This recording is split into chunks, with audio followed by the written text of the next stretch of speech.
war between the U.S., Israel, and Iran deepens, one of the world's biggest powers is watching. And so far, they're choosing diplomacy over confrontation. China has strongly condemned these strikes on Iran as violations of international law and sovereignty. But beyond words and diplomatic protests, Beijing hasn't launched any military response, not after Tehran's supreme leader was killed in a joint U.S.-Israel strike, nor after Venezuela's Nicolas Maduro, another ally close to Beijing, was captured by U.S. forces. Instead, Chinese Foreign Minister Wang Yi says that China will send a special envoy to the Middle East to help mediate and push for talks, even as conflict continues to spread across the region. Beijing is urging all sides to protect civilians, refrain from hitting energy infrastructure, keep shipping routes safe, but has stopped short of direct action or sanctions. So the big question, of course, remains about whether China's restraint is strategic patience or a sign that Beijing is just not willing to risk a confrontation with Washington, even for its partners. Joining us now is Asaf Orion. He's director of the Laser Center for Israel-China Policy at INSS.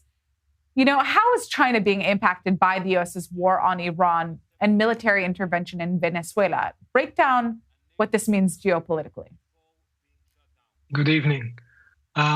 First, we need to look at the interests of China in the Middle East, and that's energy security, projects, investments, the relations with the various countries, both Iran and the countries that Iran is showering with missiles, and the safety of China's citizens in the Middle East. That's a basic, I would say, basket of China's interest in the Middle East. At the same time, it's looking through the lens of the great power competition and how the U.S.-China relations develop.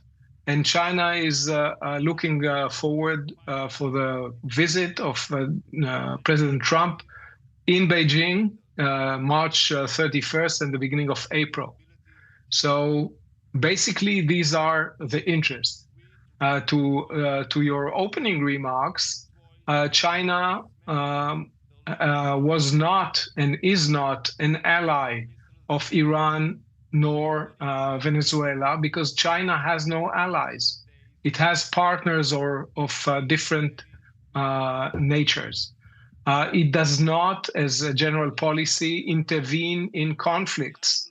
It doesn't commit to provide common, security goods and international common goods in the Gulf or in the Middle East or elsewhere. Yes, it has a task force, a counter-piracy task force in the Arabian Sea and near the Horn of Africa, but it doesn't intervene, and it has no serious and effective tools to actually influence the war.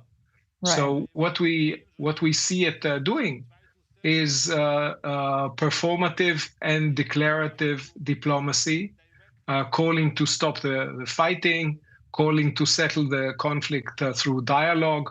And this is exactly what it did with the war in Gaza and the recent conflict between Pakistan and Afghanistan, and now around the Iran war.